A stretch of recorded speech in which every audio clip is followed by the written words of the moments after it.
We previously reviewed the Motorola Edge S, the first phone with the Snapdragon 870 chip. It's possible that you weren't quite satisfied with its overall performance of that phone. At the time, it was the only Snapdragon 870 phone launched in the market, so you didn't have a choice. But now, Redmi gives you a brand new option, the Redmi K40. Without further ado, let's see how Redmi's breakout model, the K40, performs in real life. The Redmi K40 comes in a regular sized box. The charger and cable that disappeared from the Mi 11's box reappear in the K40 box. A 33-watt charger is included, and we'll talk about the charging part later. At first glance itself, you realize that the K40 is much more refined than the K30. It weighs only 196 grams and is 7.8 millimeters thick. The whole back is a continuation of the Mi design. The camera module is elongated, and the elements are distributed more evenly. This makes the back look much better than its predecessor. The red and blue gradient color is the main color of the K40. It reflects blue and red in different lights. While this is not the first time that we have seen this color, if you are a person that likes a design that stands out, you will definitely like it. The side fingerprint sensor embedded into the power button is a bit raised. This differentiates the phone from the previous side fingerprint recognition phones, which featured a sensor that was situated in a groove on the side. The advantage is that it is more integrated into the frame and looks like a normal power button, and this makes it easier to press with your finger. Overall, the design of the K40 is a definite improvement. It's even better looking than the Mi 11. This should be the first time that Redmi is on par with Xiaomi in terms of design. This year, the K40 series uses a flat E4 1080p 120Hz refresh rate OLED screen. The screen is one of the main selling points of the K40 series, featuring 1300 nits of peak brightness and a 5 million to 1 contrast ratio, while consuming 15% less power. The performance is truly outstanding. And with support for a 3-finger 360Hz touch sampling rate, the multi-finger control should be more responsive than other phones. But the improvement is more visible to the user and translates to a better real-life experience. So it's not just upgrades on paper. There are two obvious points of improvement in the screen experience of the K40.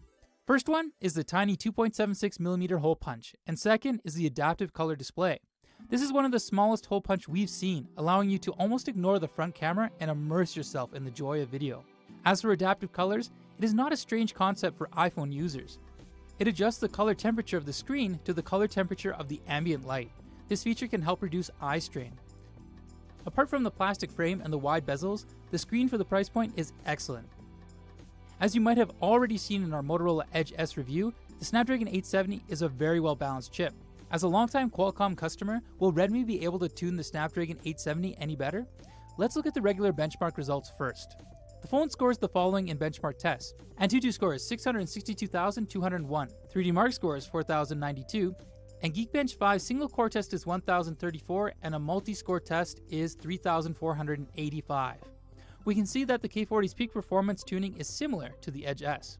Now let's look at the tuning optimization for sustained performance output.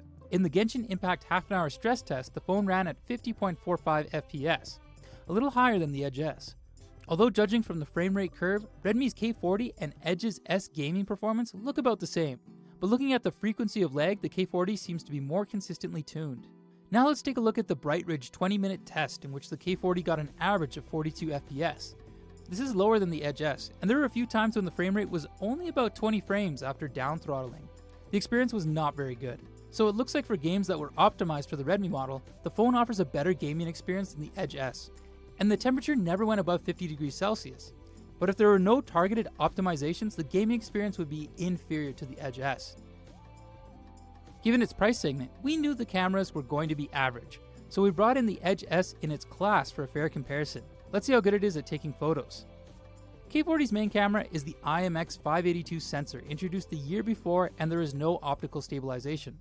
The ultra-wide angle sensor is 8 megapixels, and there's a 5 megapixel telephoto macro lens of the same type as the Mi 11. In real life, the K40's primary camera underexposed samples in daylight conditions. Dynamic range is also not good, with serious loss of detail in dark areas. Colors are also not vibrant enough. The resolution is also inadequate.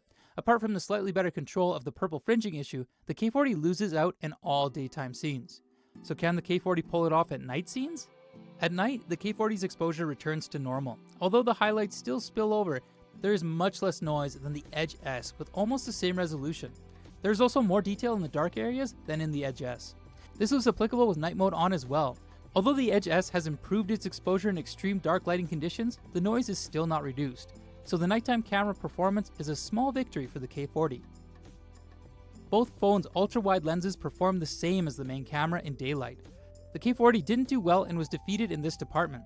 Since the results were the same, I won't repeat myself. At night, the K40 achieves another comeback. It wins across the board, except for the small range of highlight suppression, which sometimes was not very good. If you turn on night mode, the gap will widen even more. The K40 uses a separate special lens for macro shooting, so the focus distance is much closer than the Edge S.